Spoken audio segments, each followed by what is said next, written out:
विद्यार्थी मित्रांनो नमस्कार. आज आपण इयत्ता 12वी पाठ्यपुस्तकातील कथा साहित्य प्रकार परिचय याचा अभ्यास करणार आहोत. तर पहा, कथा या वाङ्मय प्रकाराला दीर्घ परंपरा लाभली आहे. श्रवणीयता, मनोरंजन व प्रबोधन ही कथा या वाङ्मय प्रकाराची उल्लेखनीय वैशिष्ट्ये आहेत. हा वाङ्मय प्रकार समजून घेण्यासाठी कथेची पूर्वपीठिका, घटक, वैशिष्ट्ये, सादरीकरण यांची माहिती दिली आहे.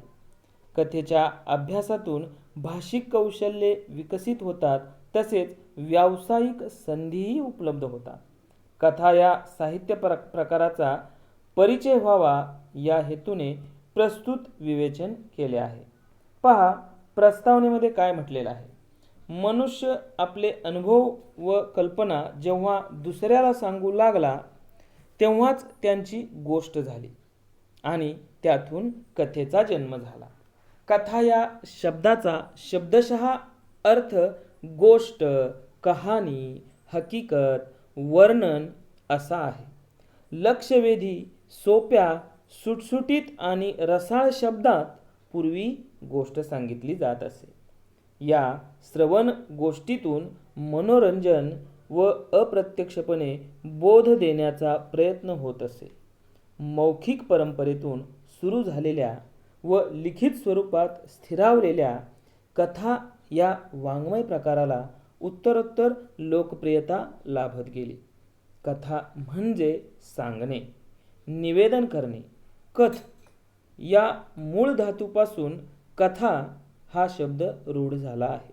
भारतात कथा या साहित्य प्रकाराला फार मोठी परंपरा आहे.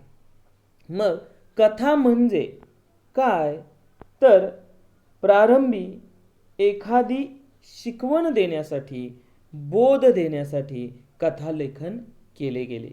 नंतर मनोरंजन करण्यासाठी किंवा एखादा विचार, भावना, चित्ताकर्षक घटना वाचकांपर्यंत पोहोचवण्यासाठी कथा लिहिल्या जाऊ लागल्या. कथेत घटना असतात, कथानक असते, तिच्यात पात्रे असतात, स्थळ, काळ, वेळ यांचाही उल्लेख कथेत असतो. कथेच्या विषयानुसार तिच्यात विशिष्ट वातावरणही असते आणि समर्पक अशी निवेदन शैलीही असते. कथेतील पात्रांच्या परस्पर संबंधातून निर्माण झालेले ताणतणाव, संघर्ष, गुंतागुंतही कथेत असते आणि या सर्वांचा एक उत्कर्ष बिंदूही क्लायमॅक्स असतो कथेत. अर्थात या सर्व घटकांनी युक्त अशा कथेला समर्पक शेवटही असतो. तसेच एक सुयोग्य आणि उत्तम शीर्षकही असते.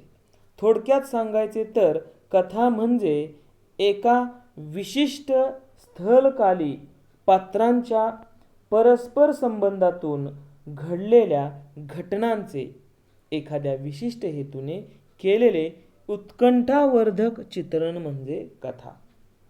अर्थात प्रत्येक कथेत हे सर्वच घटक असतीलच आणि त्यांचे प्रमाणही सारखे असेल असे म्हणता येणार नाही. एखाद्या कथेत पात्रांना प्राधान्य असेल तर एखाद्या कथेत प्रसंगांना. कधी लेखकाचा दृष्टिकोन अधिक महत्त्वाचा असू शकतो तर कधी एखादी कथा वातावरण निर्मितीचा हेतू लक्षात घेऊन लिहिली जाऊ शकते. तीच गोष्ट विचारांची आणि भावनांचीही असू शकते.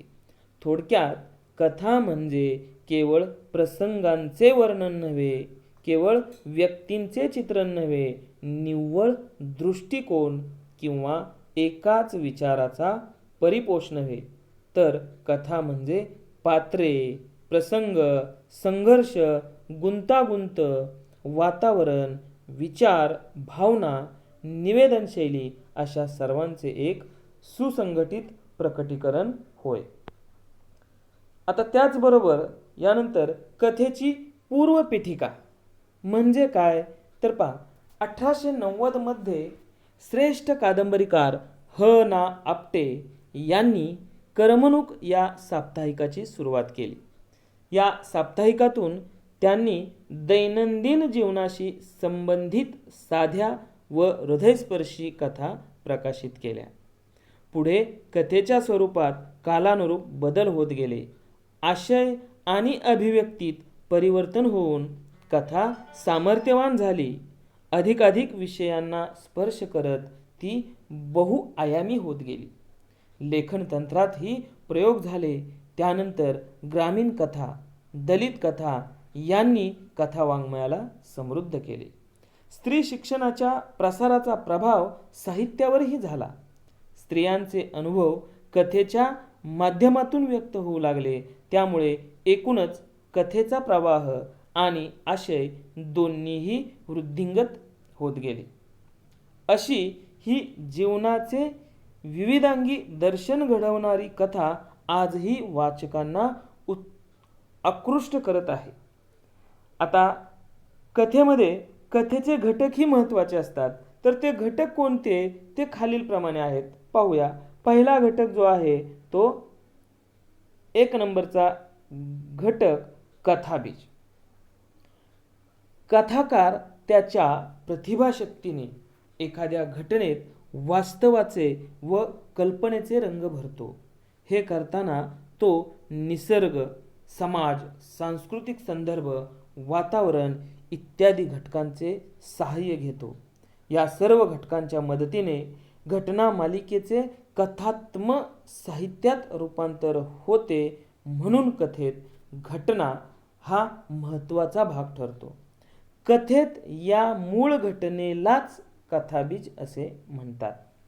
कथानक. कथानकात घटना, प्रसंग, पात्रांच्या कृती, स्वभाव वैशिष्ट्ये, वातावरण इत्यादींचे तपशील हळुवारपणे उलगडत जातात. कथेत कथानकातील घटकांचे एकत्रीकरण केले जाते. या एकत्रीकरणातून कथेची मांडणी आकाराला येते. हे कथानक उलगडताना त्यातील प्रवाहीपणही जपले जाते. कथाकाराच्या मनात कथेच्या अनुषंगाने निर्माण झालेला भावाशय वाचकापर्यंत पोहोचवण्यासाठी कथन करणे हे कथानकाचे प्रयोजन असते. तिसरा घटक आहे पात्रचित्रण. पात्रचित्रण हा कथेचा महत्त्वपूर्ण घटक आहे. पात्रचित्रणातून कथेचा आशय पुढे पुढे जात राहतो. कथाकार एखाद्या पात्राची वृत्ती, कृती, उक्ती, भावना, विचार, कल्पना, संवेदना, जीवनदृष्टी, जीवन पद्धती इत्यादींच्या चित्रणातून त्या व्यक्तीची शब्दरूप प्रतिमा तयार करत असतो. या शब्दरूप प्रतिमेला पात्र असे म्हणतात. कथेतील पात्रांना वास्तवातील माणसांप्रमाणे रेखाटले जाते. म्हणून वाचकांची त्या पात्रांशी जवळीक साधली जाते. ही पात्रे कथाकाराची निर्मिती असते. वातावरण निर्मिती हा चौथा घटक कथेला स्थळ काळाबरोबरच सामाजिक, भौगोलिक, सांस्कृतिक, राजकीय इत्यादींनी युक्त वातावरण असते. या वातावरणाचा वाचकावर परिणाम होऊन तो कथानकाशी एकरूप होतो. वातावरणाचा पट जितका सघन तितकी कथा सकस होते. पाचवा घटक आहे नाट्यमयता किंवा संघर्ष. कथेत चांगल्या वाईटाचा संघर्ष असतो. त्यातूनच नाट्यमयता निर्माण होते. या संघर्षातूनच कथा उत्कर्ष बिंदूपर्यंत पोहोचते. कथेत प्रत्येक वेळी संघर्ष किंवा नाट्य हे वाईट घटनांचेच असते असे नाही, तर आनंद आणि सुखात्मिक घटनातूनही नाट्यमयता निर्माण होते. कथेच्या शेवटी कथेतील अनुभवांचा, घटनांचा उत्कर्ष बिंदू नाट्यपूर्ण रीतीने साधता येतो. पण तरीही कथानकाच्या ओघात स्वाभाविकपणे झालेला शेवट वाचकाला आकर्षित करतो. यानंतर सहावा घटक आहे संवाद. कथेतील संवाद हे चटपटीत, आकर्षक, वाचकाच्या भावविश्वाला स्पर्श करणारे आणि कथानकाला प्रवाही ठेवणारे असतात. पात्रांच्या स्वभावधर्मानुसार व परिस्थितीजन्य घटकांनुसार संवाद लिहिले जातात. या संवादात लय व आंतरिक संगती महत्त्वाची असते.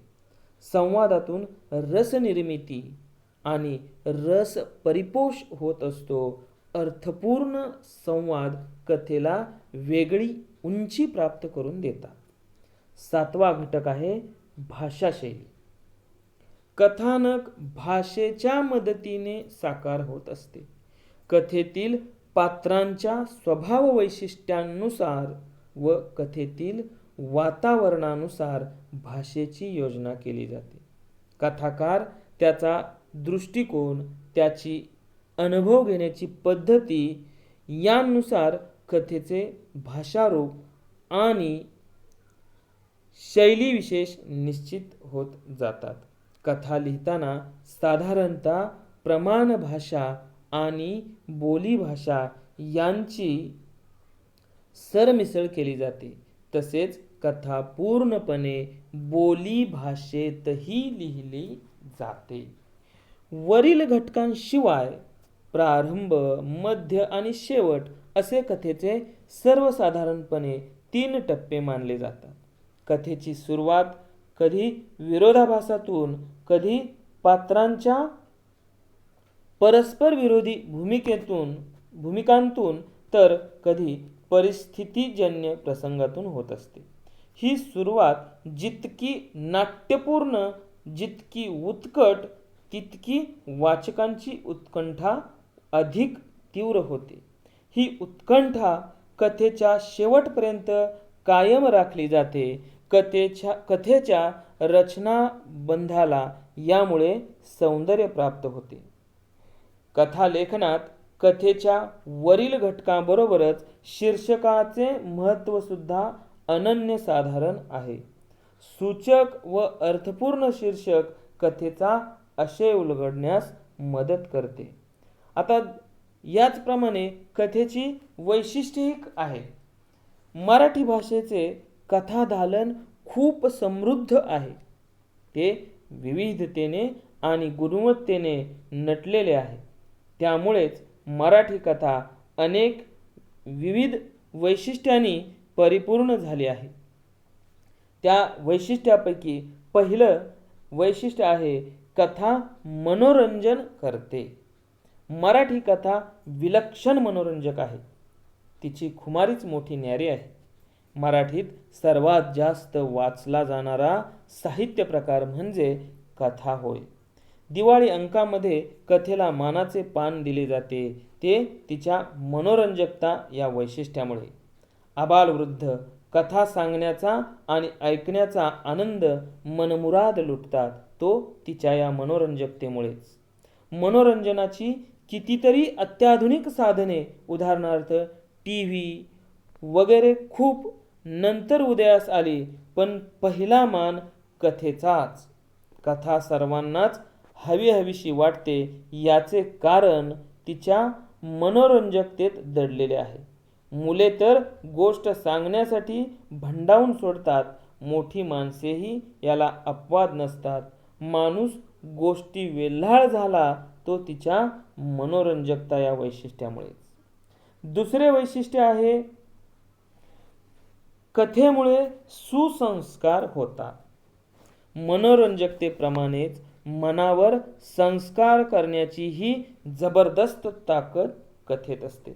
कथेच्या माध्यमातून मूल्यविचार रुजवता येतात. कथा प्रेरणा, स्फूर्ती, बोध, ज्ञान देते. मानवता, सत्य, समता, न्याय, स्वातंत्र्य, बंधुभाव, औदार्य, धैर्य, श्रमनिष्ठा, संवेदनशीलता, दया, सहकार्य अशा कितीतरी मूल्यांचा संस्कार कथा करते. मानवी मूल्यांची कदर करणारी आदर्श व्यक्तिमत्वे कथावाङ्मयात जागोजागी आढळतात. सामान्य माणूस प्रसंगी आभाळा एवढा मोठा कसा होऊ शकतो हे एखाद्या बोधकथेच्या माध्यमातून वाचकांच्या मनावर ठसवता येते. या संस्कार क्षमतेच्या वैशिष्ट्यामुळेच तर कथेतून सद्गुणांचे पाथेय देता येते. यातील तिसरं वैशिष्ट्य आहे, कथा वाचकांची उत्कंठा वाढवते. कथा वाचताना अनेकदा आता पुढे काय होणार अशी उत्सुकता वाचकांच्या मनात निर्माण होते. त्याच्या मनात जिज्ञासा जागी होते, कारण कथानक वाचकाला खिळवून ठेवणारे असते. कथेतील पात्रे आणि प्रसंग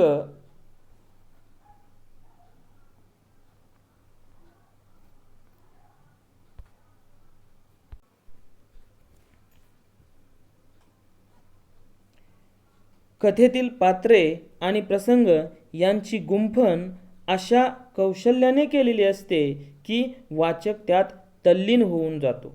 वाचकाला वर्तमानातून भूतकाळात घेऊन जाणे आणि पुन्हा वर्तमानात आणणे अशा फ्लॅशबॅक लेखनशैलीमुळे कथा उत्कंठावर्धक होते. या दृष्टीने पाठ्यपुस्तकातील शोध ही कथा एकदा वाचा. त्या कथेतील आकस्मिक वळणे, नाट्यमय प्रसंग, कथेचा अनपेक्षित शेवट या सर्वांमुळे उत्कंठा शेवटपर्यंत कशी टिकून राहते हे तुमच्या लक्षात येईल. चौथा घटक वैशिष्ट्य आहे, कथा एककेंद्री असते. अनुभवाचे, रचनेचे एककेंद्रित्व हे कथेचे वैशिष्ट्य आहे. कादंबरी वा नाटकाप्रमाणेच ती बहुकेंद्री नसते. कथेतील प्रसंग, पात्रे, वातावरण मर्यादित असते, म्हणूनच ती लहान असते, लघु असते. ती पसरट नसते, तिचे स्वरूप स्फुट छोटे असते. पाचवे वैशिष्ट्य आहे, कथा भूतकाळात लिहिली जाते. सर्वसाधारणपणे कथा भूतकाळात लिहिली जाते. कथेत होऊन गेलेल्या घटनांविषयीचे निवेदन असते. उदाहरणार्थ, एक होते गाव, तिथे एक दानशूर माणूस राहायचा. ही अशी वाक्यरचना सर्वसाधारणपणे कथेत आढळते. कथेत एखादी हकीकत असते, घडून गेलेले प्रसंग असतात, त्यांचे वर्णन असते. त्यामुळे आपोआपच कथालेखनासाठी भूतकालीन निवेदन शैली वापरली जाते. सहावा घटक आहे, सहावे वैशिष्ट्य आहे, कथेच्या माध्यमातून जीवनाचा वेध घेतला जातो. कथा मानवी जीवनाचा थेटपणे वेध घेते. ती जीवनस्पर्शी असते. राजा राणी असो वा एखादा टॅक्सी ड्रायव्हर, नर्स असो वा गावातला लोकसेवक, त्या प्रत्येकाच्या जीवनातील घटनांचा, भावभावनांचा, वैचारिक उलथापालथींचा धांडोळा घेण्याची ताकद कथेत असते. कथेला एकही जीवनविषय वर्ज्य नाही. बालपणी काऊचिऊच्या रूपाने मानवी जीवनात प्रवेश करणारी कथा आयुष्यात ठाण मांडून बसलेली असते. जीवनाचा वेध घेण्याचे हे वैशिष्ट्य कथेची खासियत आहे. सातवे वैशिष्ट्य आहे, श्रवणीयतेमुळे कथेचे सादरीकरण करता येते. सादरीकरण म्हणजे सादर केले जाणे, सांगणे, कथन करणे. कथा सादर केली जाते. कथामाला, बालक मेळावे, बाल साहित्य संमेलने इथे आवर्जून कथा सांगितल्या जातात. नाटके, कादंबऱ्या, निबंध वा लेखसंग्रह यांचे कथन फारसे होत नाही, पण कथाकथन मात्र घरोघरी, शाळांमध्ये, साहित्यविषयक कार्यक्रमामध्ये नित्यनेमाने घडत असते. कथा सांगणाऱ्याने ती मनोभावे सांगणे आणि ऐकणाऱ्याने ती एकचित्ताने ऐकणे ही सांस्कृतिक देवघेव पूर्वी होत होती, आज होत आहे, उद्याही होत राहील. पुढचा जो भाग आहे, कथेचे सादरीकरण. कथेचे सादरीकरण ही एक कला आहे आणि योग्य प्रयत्नाने ही कला साध्य होऊ शकते. विविध प्रकारच्या कथांचे मुखवाचन, प्रकट वाचन करण्याचा सराव, विविध कथा लेखिकांची लेखनशैली समजून घ्यायचा केलेला प्रयत्न, भाषेची जाण, शब्दोच्चार आणि सादरीकरण कौशल्य यामुळे कथाकथनाचे तंत्र अवगत होऊ शकते. अलीकडच्या काळात कथाकथन क्षेत्रात अनेक व्यावसायिक संधी उपलब्ध होत आहेत. कथा अभिवाचनाचे कार्यक्रम विविध निमित्ताने रंगमंचावरून सादर केले